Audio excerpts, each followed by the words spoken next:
Isang mapagpalang gabi po mga kapatid. Welcome po sa huling Miyerkules ng buwan ng March.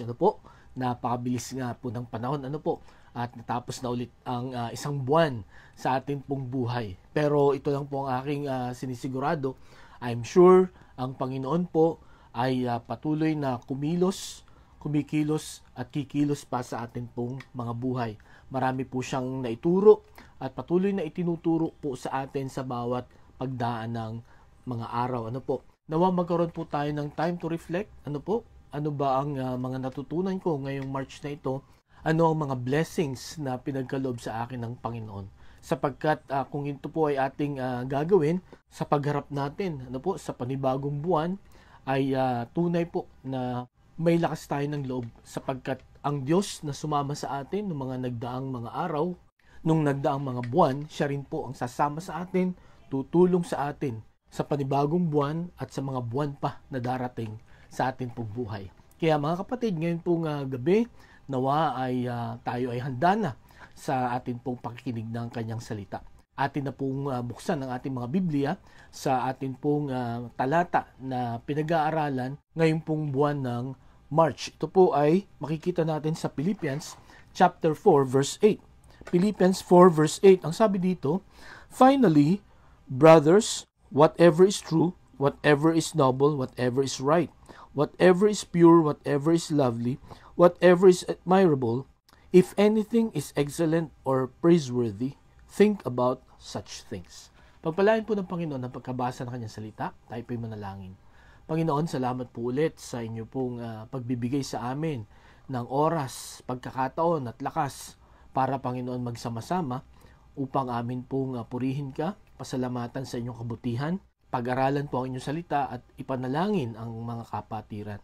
Lord, salamat po sa isang buwan na lumipas ulit sa buhay namin. Salamat po na talagang kami ay inyong patuloy na iniingatan at pinapatnubayan.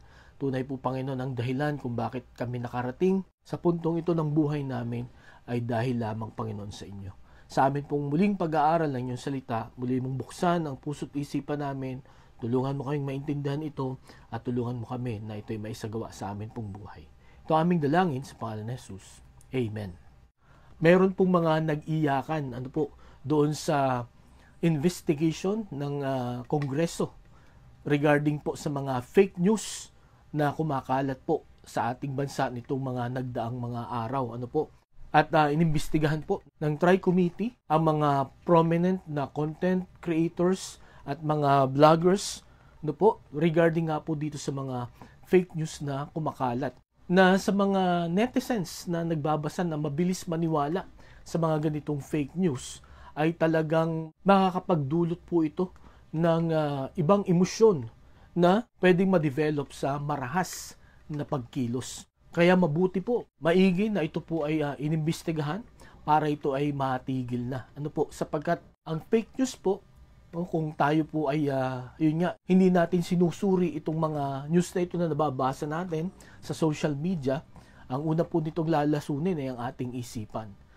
At pagka tayo po ay patuloy na binabasa ito, hindi natin ito sinusuri, patuloy na pinapaniwalaan natin ito, yun nga po, ang sunod na mangyayari ay ididikta ng ating isipan yung atin pong ikikilos. At pagka mali nga po yung impormasyon na atin pong nababasa at unti-unting pinapaniwalaan, sigurado po mali din ang atin pong ikikilos na magdudulot po ng kaguluhan sa atin pong bansa.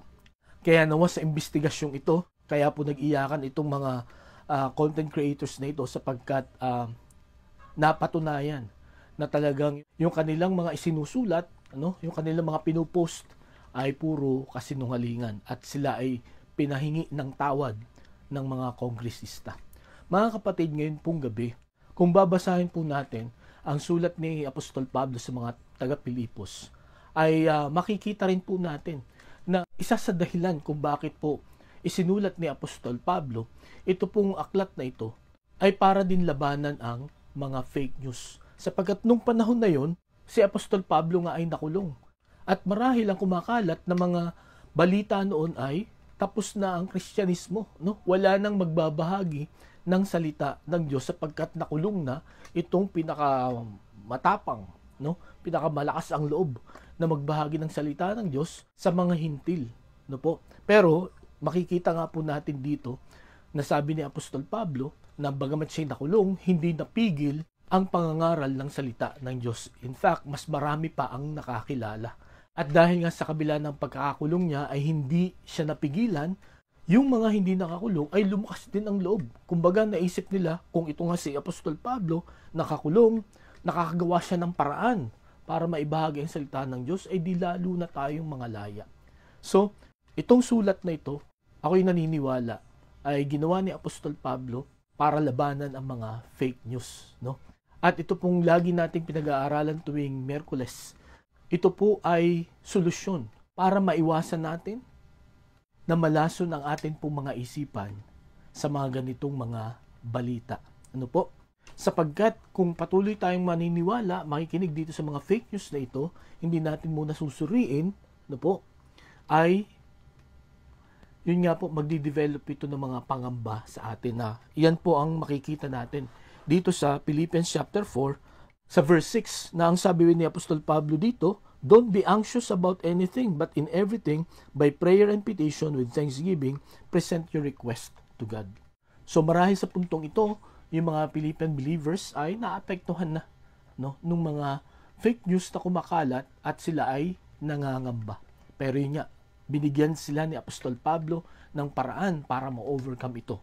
Kaya pagdating nga sa verse 8, ang sabi ni Apostol Pablo, ito mga kapatid ang dapat ilagay ninyo sa inyong mga isipan. No? Ito dapat ang inyong isipin lalo na pagka humihirap ang sitwasyon sa ating pong mga buhay. At tulad nila noon, hanggang ngayon ano po, ay nararanasan natin yung mga yan. Kaya ito pong salita ng Diyos na ating pinag-aaralan ay applicable pa rin. No? Mahalaga pa rin na maunawaan natin at isagawa natin sa ating pong mga buhay. Last week, lumundag po tayo ng dalawang bagay na dapat mong ilagay sa iyong isipan. No po? Ngayon, babalikan po natin. Ano? So, una natin pong pinag-aralan, ang sabi dito ni Apostol Pablo, whatever is true, whatever is noble, and then ngayon po, whatever is right. Kaya pinamagatan ko po ang ating mensahe, the right mind. The right mind. Ang tamang pag-iisip. Ano po? Marahil sa dami ng mga opinion ngayon, ano?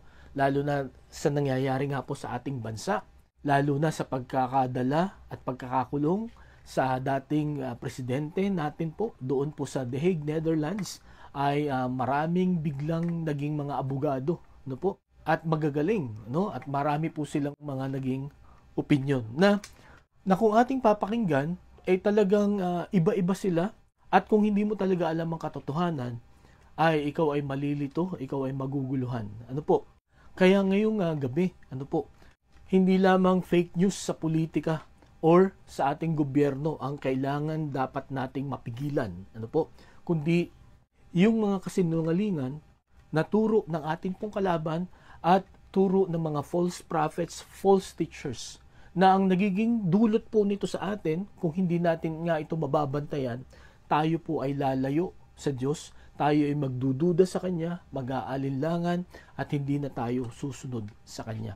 Kaya sabi ni Apostol Pablo, ilagay ninyo itong mga bagay na ito sa inyong mga isipan. At sa gabing ito, ang pag-uusapan nga natin ay itong phrase na whatever is right. Na gusto niyang ipaalam, magkaroon po tayo ng right mind, no? Tamang pag-iisip.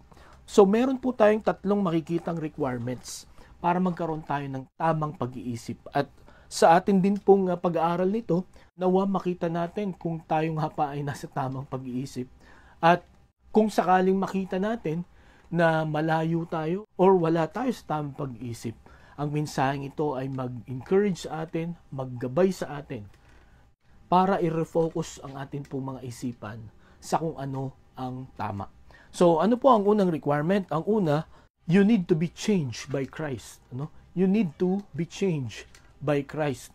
Tayo po by nature, dahil po sa kasalanan, at ito po ay natin pong napag-aralan natin itong mga nagdaang Miyerkules, ang matinding epekto ng kasalanan sa buhay po natin ay meron po tayong mali na pag-iisip, lalo't higit sa Diyos. na kung kaya hirap tayong magtiwala, hirap tayong sumunod, ano po?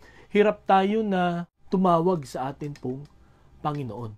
At yan ang dahilan kung bakit pumunta dito ang Panginoong Hesukristo, no? Sinugo siya ng Diyos Ama para siya ay mamatay dun sa krus ng Kalbaryo, para kung sasampalataya tayo sa Kanya, babaguhin tayo ng Panginoon. Sapagkat kung sa ganang atin lamang, lakas at karunungan natin, hindi tayo magkakaroon ng tamang pag-iisip. No po? Ang sabi po sa 2 Corinthians chapter 5 verse 17, alam ko pong memorize na ng marami ito. Ano po?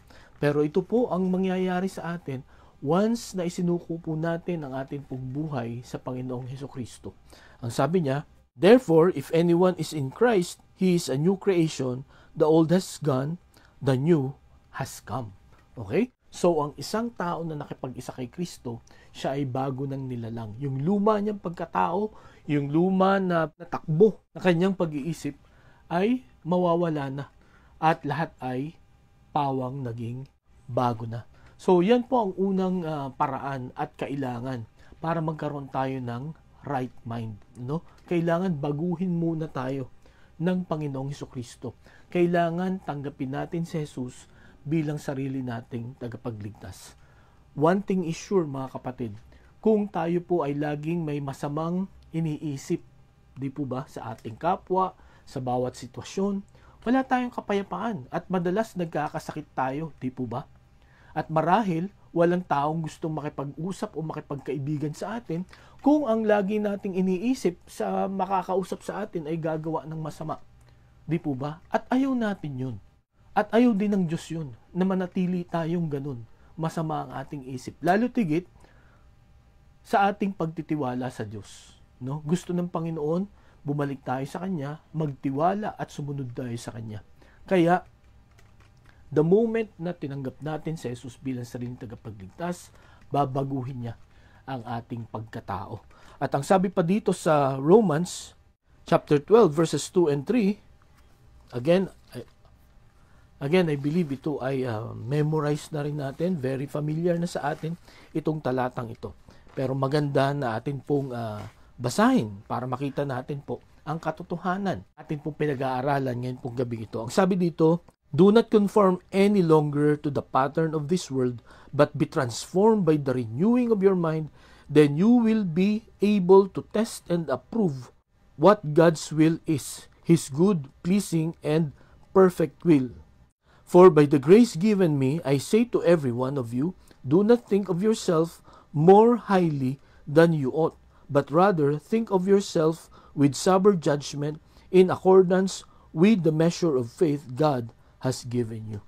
So makita po natin dito na nung makilala natin ang Panginoon, dapat hindi na tayo nakikiconform sa sanlibutan ito. At mangyayari lang yan kung mababago tayo sa pamamagitan ng pagbabago ng ating isipan. At the moment na mangyari yun, mga kapatid, malalaman natin ang kalooban ng Panginoon. At ang sabi dito sa verse 3, hindi tayo magmamalaki. Tayo ay magpapakumbaba sapagkat nga po tayo ay makasalanan. Kumbaga makikita natin kung sino tayo at makikita natin kung ano ang Panginoon sa buhay po natin. Kaya mga kapatid, napakahalaga na baguhin tayo ng Panginoong Hesukristo. Kung gusto nyo na maging maayos ang inyong pag-iisip or meron kayong kakilala, kaibigan, mahal sa buhay na gusto nyong magbago, lalo na ang kanyang isipan na laging diskumpiyado at masama ang iniisip, yun po ang ating ipanalangin, na makilala nila ang Panginoon. At kung ikaw ay nakakilala na sa Panginoon, ipanalangin mo, ipanalangin natin na mabahagi na natin sila ng salita ng Diyos. Because that is the only way para magkaroon tayo ng right mind, ng tamang pag-iisip. Ang sabi po sa 1 Corinthians chapter 2 verses 12 to 16, we have not received the spirit of the world, but the Spirit who is from God, that we may understand what God has freely given us. This is what we speak, not in words taught us by human wisdom, but in words taught by the Spirit, expressing spiritual truths in spiritual words. The man without the Spirit does not accept the things that comes from the Spirit of God, for they are foolishness to him, and he cannot understand them, because they are spiritually discerned. The spiritual man makes judgment about all things, but he himself is not subject to any man's judgment. For who has known the mind of the Lord, that he may instruct him? But we have the mind of Christ. So dito po, ang gusto lamang sabihin ni Apostol Pablo sa mga Corinthian believers, pagka itinuturo mo yung mga spiritual na mga bagay sa isang tao na hindi pa nakakilala sa Panginoon, hindi niya yun maiintindihan. Para sa kanya, kalokohan lang ang tungkol sa salita ng Diyos, tungkol sa ating mga spiritual na buhay. Sapagkat ang mga bagay na tungkol sa ating mga spiritual na pamumuhay ay ang banal na spirito lamang ang magdidikta niyan sa atin. Pero kung wala ka na banal na spirito, hindi mo yan maintindihan, at isang malaking kalokohan lamang itong pag-aaral ng salita ng Diyos. Hindi ko po alam kung inyo pong naaalala nung hindi nyo pa tinatanggap si Jesus bilang sariling tagapagligtas, na pagka kayo nakakarinig na may nagba-Bible study, no? Pagka may nagsishare sa iyo ng salita ng Panginoon, o kaya pag nanonood kayo ng TV at may nagsishare ng salita ng Diyos, ano po ang inyong nagiging reaction, no? Ako po noon, basta't makakarinig ako ng mga nagkakantahan, nag-aaral ng Bible, lumalayo ako. Or halimbawa, habang nanonood ako ng TV, sa paglipat-lipat ko ng channel, nakakita ko na nagpipreach, no? Nililipat ko agad yan. Kasi para sa akin, tingin ko, hindi yun dapat pakinggan, no? Pero salamat sa Diyos na sa kabila ng ganun ang aking attitude pagdating sa salita ng Panginoon, isang araw ay hinipo niya ang aking puso, no? Binuksan niya ang aking mga mata, ang aking pangunawa sa kanyang salita. At nangyari yun nung isinuko ko ang aking buhay sa Panginoong Hesukristo. Ginawa ko siyang Panginoon at tagapagligtas ng buhay ko. After that, naintindihan ko na, na-appreciate ko na ang mga nag-aaral ng salita ng Diyos, at unti-unti kong naintindihan sa biyaya at guidance ng Holy Spirit ang kanyang salita. Kaya ganun din po tayo, ano? Kung gusto po natin na magkaroon ng tamang pag-iisip, we need to be changed by the Lord Jesus Christ. Okay? So kayo po ba ay binago na ng Panginoong Hesukristo? Kung kayo po ay nakipag-isa na sa Panginoong Hesukristo, you have the ability to have the right mind. Okay po? So yun ang una na makikita natin, we need to be changed by the Lord Jesus Christ. Secondly, we need to have a constant exposure to His Word. No? Constant exposure to His Word. Dapat lagi po tayo mag-aaral, no? Hindi lang magbabasa, mag-aaral ng salita ng Diyos. Bakit ang Biblia ang dapat nating pag-aralan? Hindi na lang yung mga philosophy books, no? At marami pang mga best-selling books. Bakit ang Biblia? Sapagkat ang sabi po ni Haring David sa Psalm 33 verse 4, "For the word of the Lord is right and true. He is faithful in all He does." No? So ang sabi po ni Haring David dito, ang salita daw ng Diyos ay tama at totoo. At ang Panginoon ay tapat sa lahat ng kanyang ginagawa. Ang ibig sabihin po ni Haring David dito, lahat ng sinasabi ng Panginoon ay totoo at ito ay nangyayari sapagkat ito ang tama. At kung lagi mong i-expose ang iyong sarili sa pag-aaral ng salita ng Diyos, no? Kung ito ang lagi mong ipapasok sa iyong isipan, ano po ang magiging takbo kaya ng atin pong pamumuhay? Ano po? Ang sabi po ng Panginoon kay Joshua, ano po, sa Joshua chapter 1, verse 7, ang sabi po dito, "Be strong and be very courageous. Be careful to obey all the law my servant Moses gave you. Do not turn from it to the right or to the left, that you may be successful wherever you go." No? So, ang sabi po ng Panginoon kay Joshua, sapagkat yun nga, alam po natin ang pangyayari dito, namatay na si Moses, no? At si Joshua na ang susunod na leader ng Israel papunta sa Promised Land. Pero itong si Joshua nga, no po, sa experience niya sa mga Israelites, matitigas ang mga ulo, mga reklamador, no? Kaya marahil kinabahan ito, natakot itong si Joshua, kaya sabi ng Panginoon, "Be strong, be very courageous." No?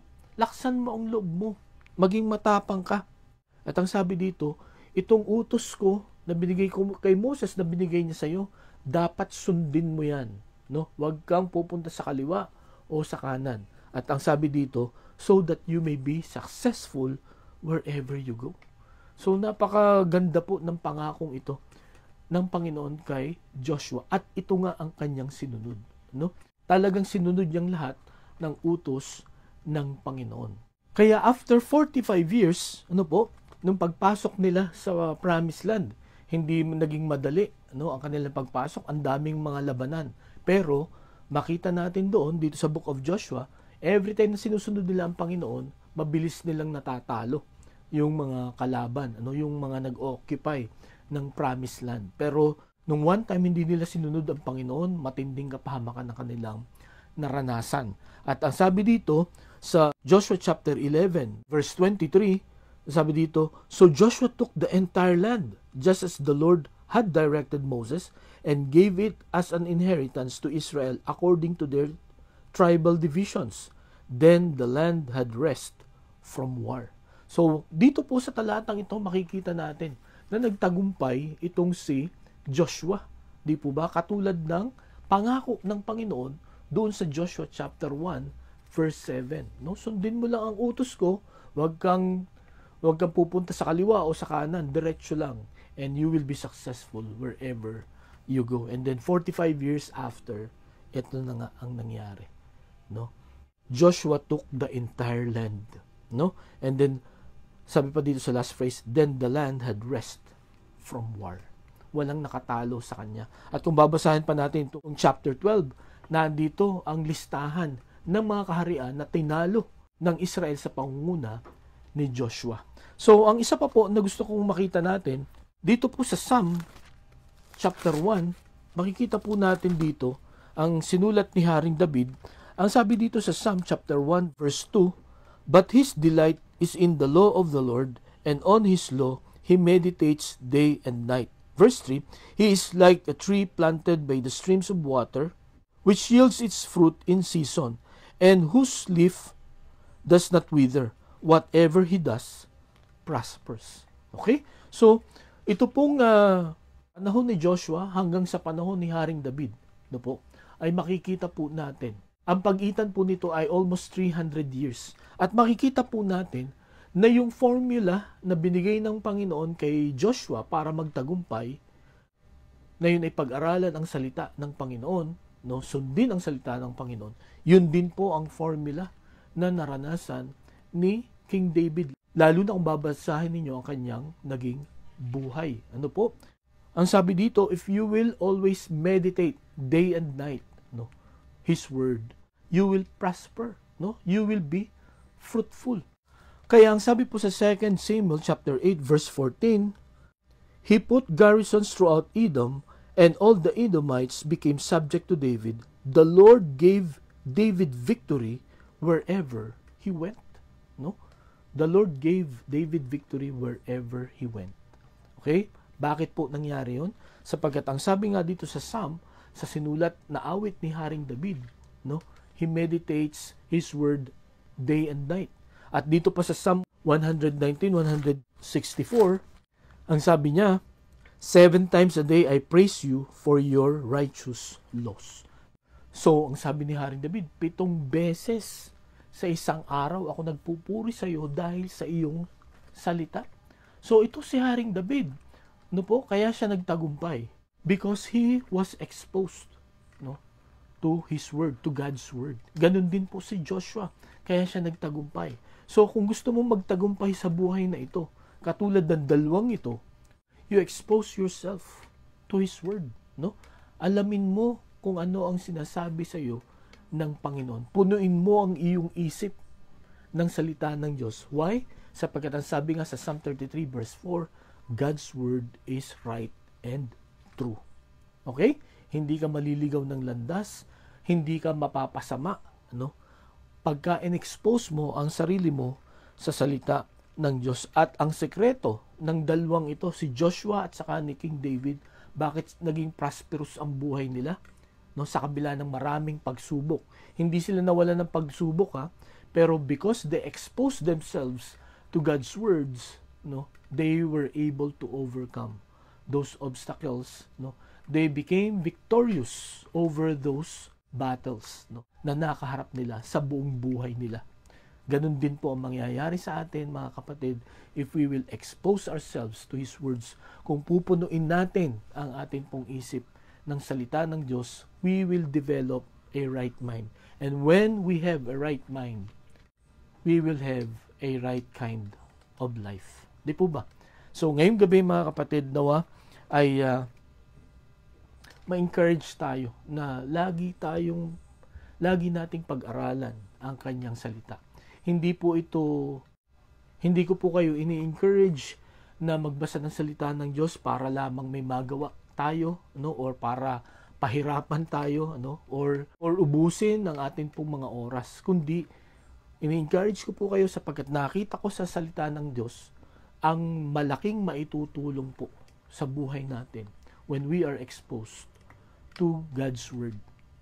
Gaano po kadalas tayong mag-aral, no, tayong magbasa ng kanyang salita. Ang sabi nga po ng isang Bible scholar, ang salita daw ng Diyos ay parang pagkain. At yan din po ang mababasa natin sa kanyang salita, no?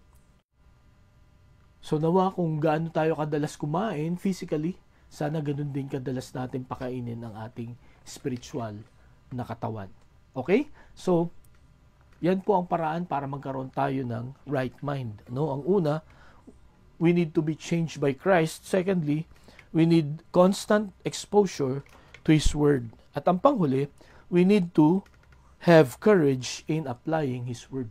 Kailangan magkaroon tayo ng lakas ng loob na gawin kung ano ang ating napag-aralan, ang ating nabasa.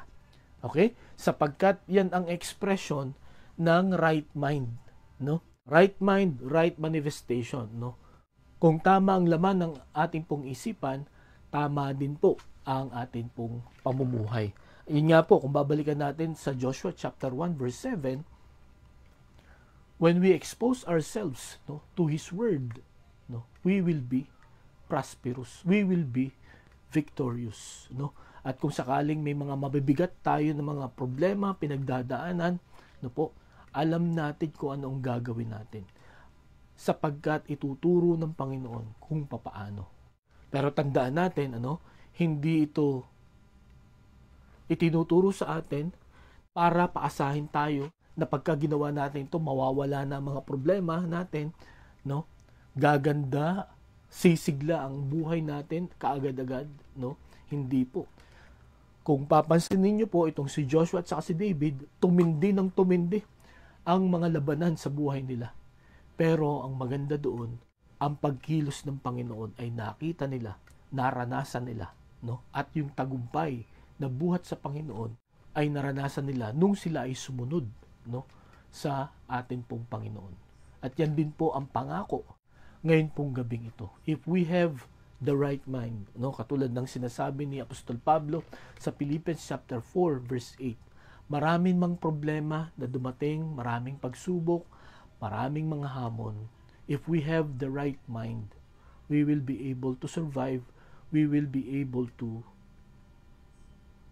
overcome those things. Kaya ngayong gabi, ano ang epekto sa inyo ng mga pagsubok, ng mga problema na kinakaharap ninyo? Natataranta ba kayo? Nagpapanik ba kayo?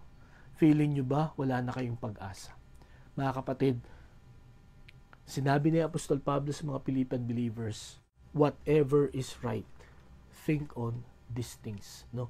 Ang ibig sabihin ng right doon, kung ano ang naaayon sa kalooban ng Diyos, kung ano yung instruction ng Panginoon, no? Na nakita natin kanina na yun po ay tama, walang mali, no? Yun ang lagi nating ilagay sa atin pong isipan. At katulad po ng mga Bible characters, no, na nabuhay noon na sumunod sa Panginoon, they became successful. They became victorious. May tatlo tayong nakitang requirements para magkaroon tayo ng right mind. Una, we need to be changed by Christ.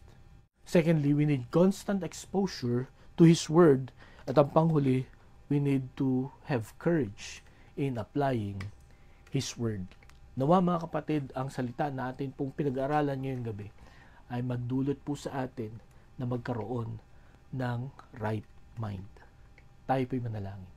Panginoon, salamat po sa paalala ng inyong salita. Salamat po at ginamit mo si Apostol Pablo para isulat po ito, para malabanan namin ang mga maling balita, ang mga kasinungalingan na amin pong laging naririnig, nakikita sa bawat araw.